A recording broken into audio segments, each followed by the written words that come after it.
If you're looking for a quality set of coilovers to improve not only the stance, but more importantly, the handling of your 2011 and newer Challenger at home, but without spending top dollar, well, then you should definitely consider the Petters Extreme XA coilovers that we have here today. Now, the Petters will not apply to the 392 Hellcat or Scat Pack owners, but what they will do is feature 30-way damping adjustment with the monotube shocks and struts, included upper camber plates and end links, and will essentially allow owners to live anywhere from the stock ride height to being absolutely slammed to the ground thanks to the height adjustability as well. Now, price point is going to live in that $1,200 to $1,300 range.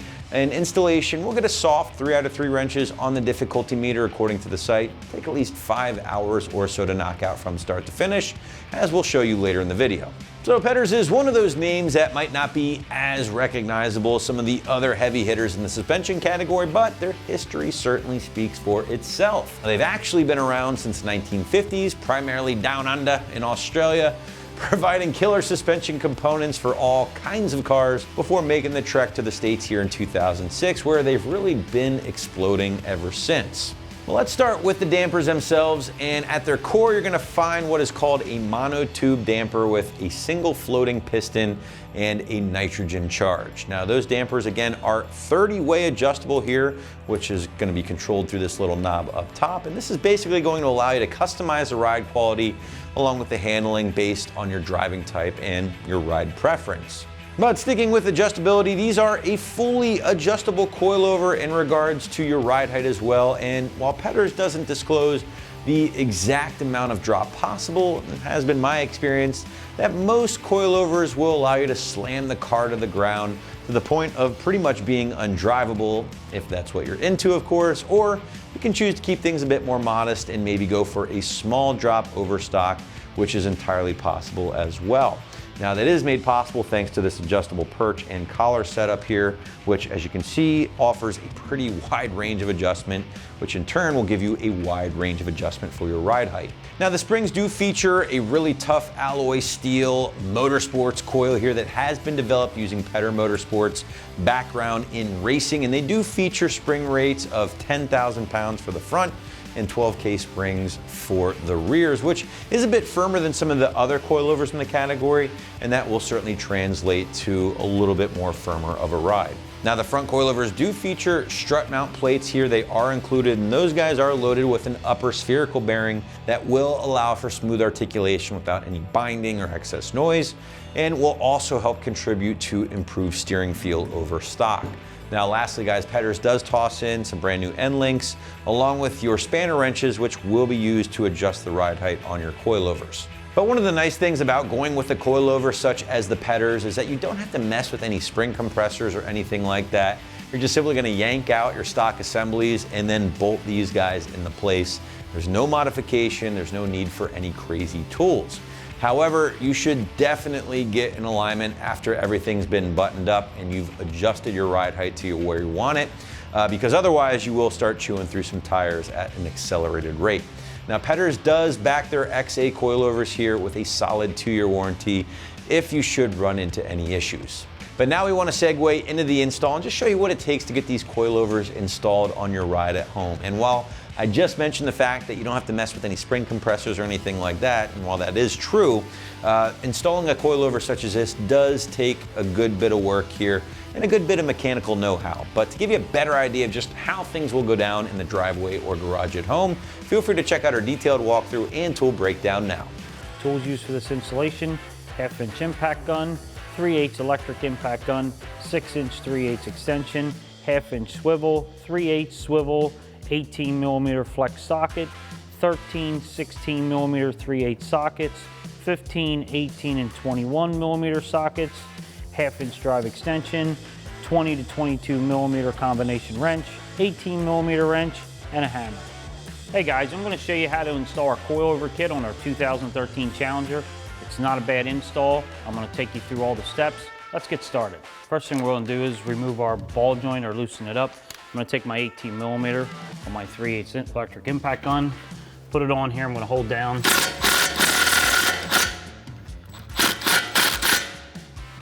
I'm going to get the nut and just leave it on there. I'm going to take my hammer, Gonna have to give it a good whack, just like that. Next, we're gonna loosen our strut up. So now we're going to remove our sway bar nut, and then we'll remove our 18 millimeter here that holds our strut in. So I'm gonna take my 1/2-inch gun with a 21 millimeter.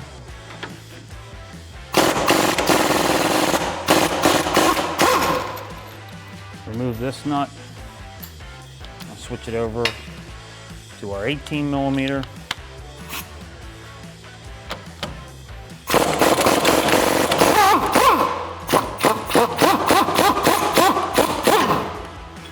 Remove that bolt. So now that we have our bolts underneath loose, we're going to loosen up our 3 13 millimeters up here. We have our strut brace here. We're not going to have to remove that. What I'm going to do is loosen these up.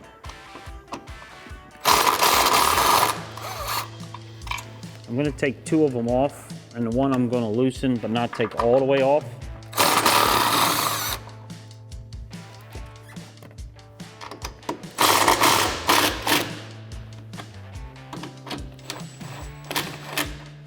I'm gonna let it hold on, then we're gonna go back down underneath. I'm gonna lift up on the strut, reach my hand up here, loosen that up, and then we'll be able to push down on our control arm and remove our original strut. So now what we're gonna do is I'm going to just remove our nut and our ball joint. I left it on there so that this wouldn't flop around. I'm gonna release that, let this hang. It's not gonna hurt if it hangs a little bit. You don't wanna push down on it, but it'll be all right with the brake hose. Then what I'm gonna do, I'm gonna use my stool because I'm short. I'm gonna get up here, take this 13 millimeter off that we just left on there. That'll let the strut drop down. And then what I'm gonna do is push down.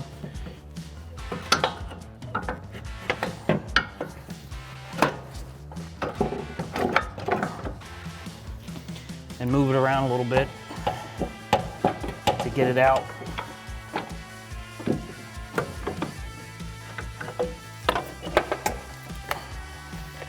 Once I get it out,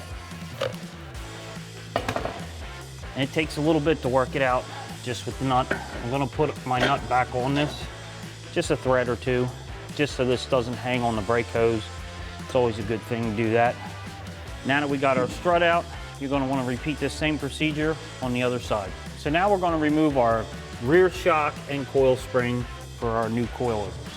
Pretty much what I'm gonna do is get up in here, take these 2 bolts out here, take the bottom, that'll get the shock loose. Then once I get that done, then I'll go over, put a pole jack under, put the lower control arm bolt out, lower it down. Now, if you're at home, you can use a jack underneath here, make sure you got the car supported. But we're gonna do that. I'm gonna take my 16 millimeter on my 1/2-inch impact gun. I'm gonna get up here and remove these 2 upper bolts. So now I'm gonna take my 16 millimeter on my 1/2-inch impact gun. We're gonna get up in here.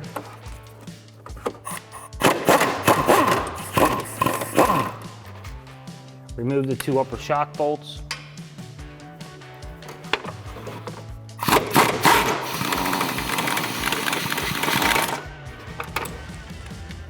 So now we have our upper shock bolts out. Now I'm going to take my lower one off. I'm going to use my 1/2-inch impact with an 18 millimeter and a 15 millimeter on the other side.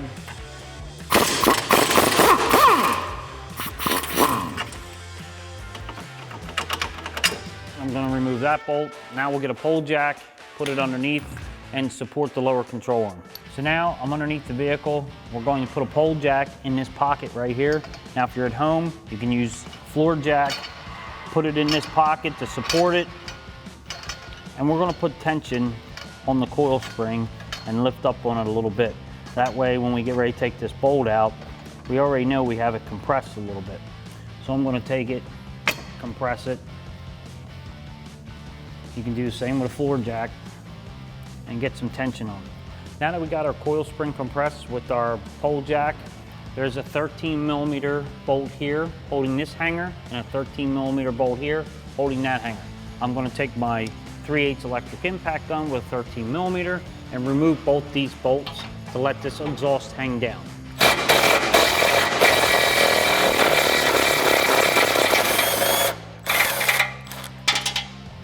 That's one.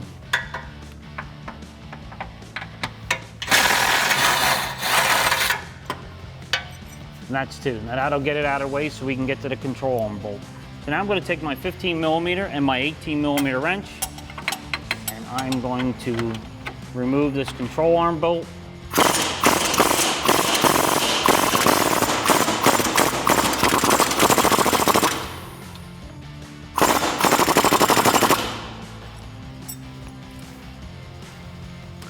And I'm going to take that bolt all the way out.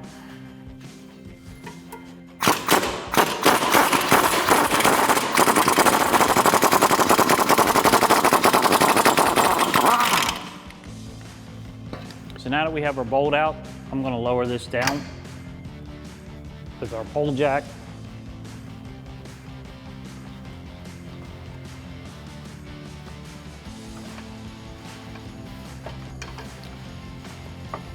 And if you're at home and you're doing this with a floor jack, it's actually a little bit easier because the pole jack moves around a little bit. I can move this coil spring out from the pocket.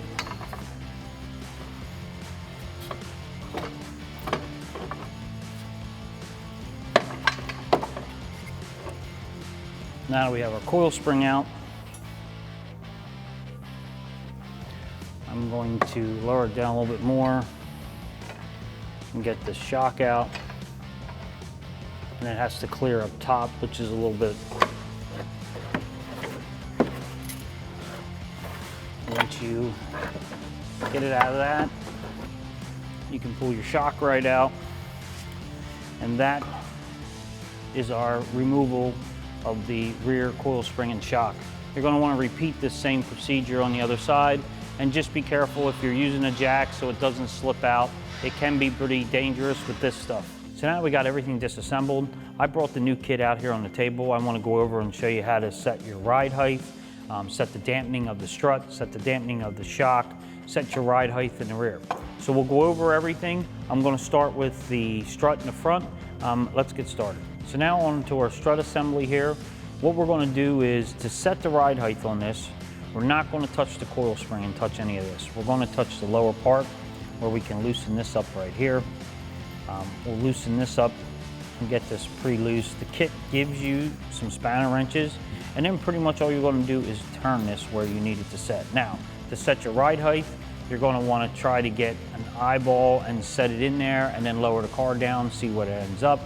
And then you'll be able to adjust this by loosening either the top up and spinning this part here, or the bottom, but the top probably will be easier to lower it down. Once you can drop it down, you can spin the top and then play around with your ride height. We're going to set it kind of close to stock, maybe an inch lower, just to get us started. It also has a dampener, which is on this end here. And what I do with these is this will set the firmness or the softness of the strut. And what I do is count the amount of clicks. It says in the manufacturer's directions there that it's 32 clicks. So I'm going to put it at 16, which is just in the middle. I think it'll give it a good starting point for us. And then you're able to adjust it because this will stick through up through the strut tower, and you'll be able to get in here and adjust it. Now we'll go on to the other shock and coil spring on this side so that we can see how that's set up and how that's going to go in the car. So now we're going to go on to our rear shock and coil spring assembly. We're going to look at this and we're going to reuse the lower mount for the coil spring. And I'm just going to take my coil spring, slide that in till it goes to the stop there. And once that goes, we're going to take this upper part and that's going to slide down just like that. And we're going to put that in place just like that. Now, to set our ride height on our rear coil spring, we're going to just loosen this up and move this right here, and that'll set our height. And the thing is with this, once you get it in the car, it is a little bit of, it takes a little bit of effort to get this to spin under pressure. So you're going to want to try to come up with a fairly decent idea where you want it to sit. And then if you have to lower it back down, take it out, or just get it down that you can move this and adjust your ride height according to where you want it, you'll be able to do it that way. So once you get that in, then now you come to the shock. You're going to be able to loosen this down in the bottom here and loosen this spanner nut. And then this part here spins. And that's what's going to set the shock so that you don't have the shock extended too far or not enough when you put it in the car, depending on where your ride height ends up. Also, this has the firmness and hardness selector, the dampener on it up top here.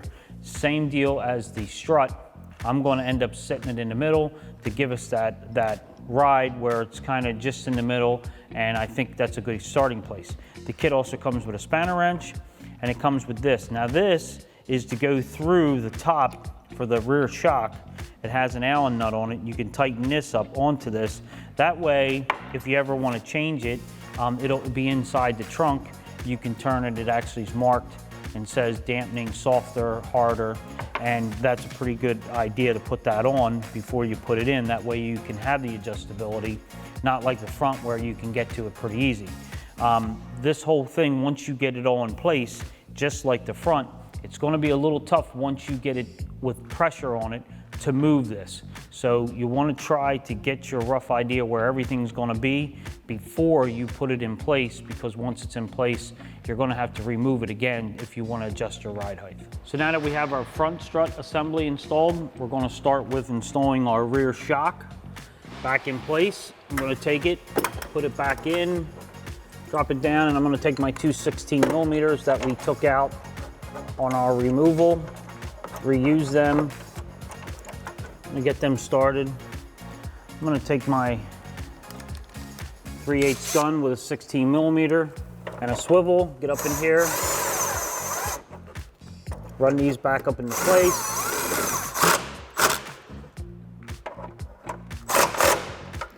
tighten them up, and now we'll install a coil spring. So now I have my lower rubber mount back in place.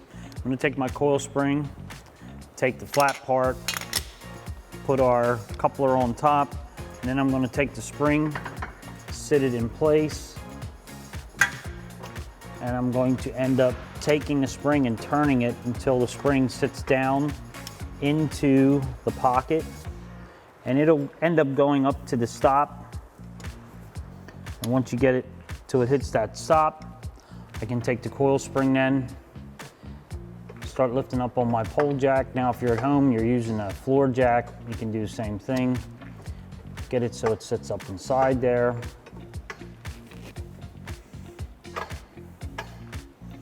And I'll run it up, hopefully it'll go up very nice and smooth. Sometimes you gotta be careful, anytime you do suspension work, the jack could slip out from underneath it. It can be a little tricky. I'm up into the pocket there, which is a good spot. I'm going to compress this up in here so I can line my bolt up. Once I get it to that point, I'm going to take my bolt,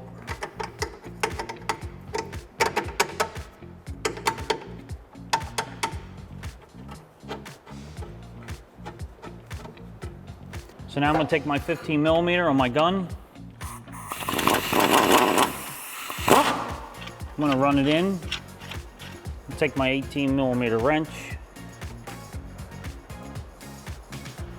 That stays there just like that. Put my 18mm wrench on here. Tighten that up. Now we'll install our lower shock bolt. Now I repositioned my pole jack. I lift it up a little bit to get this lined up.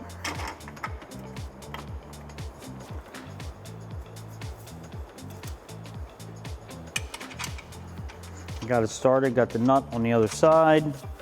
Take my 15mm again and my 18mm wrench.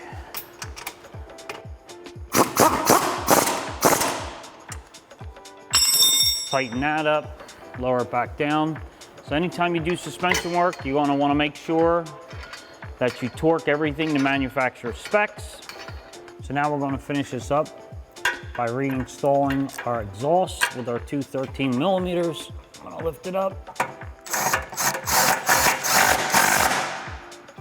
Get that one started.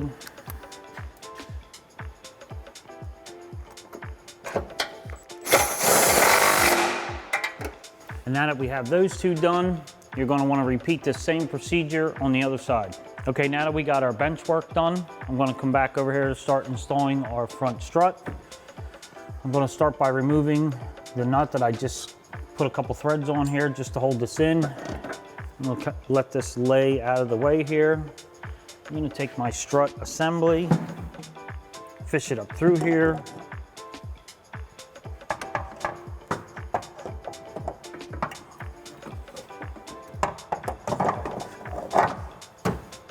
I'm gonna get it in place.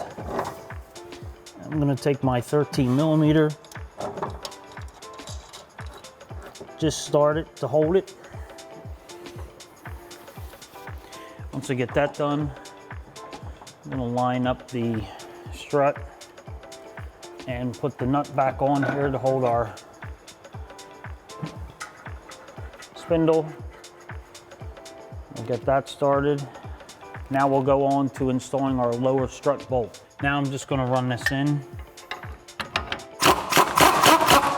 Then I'm gonna put our nut on the other side.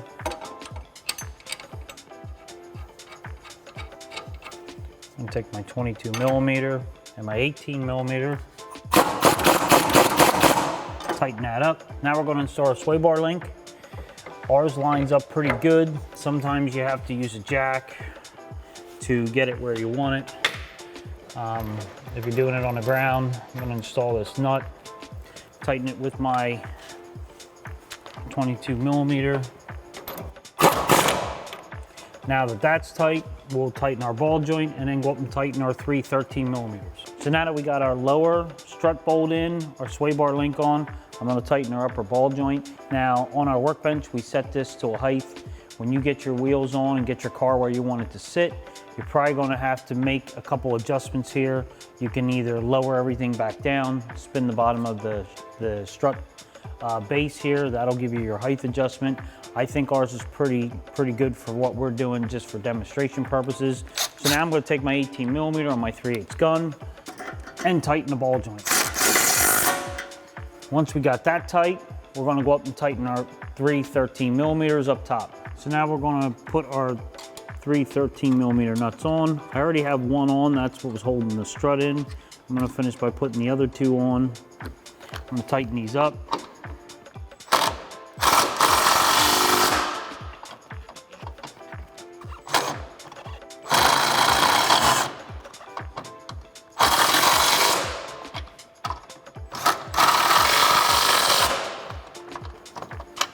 Now you're going to want to make sure that you tighten everything on the suspension to manufacturer's torque specs, and then you're just going to want to repeat the same procedure on the other side. That wraps up this review and install of our Petters Extreme XA coilover kit for 11 and newer Dodge Challengers.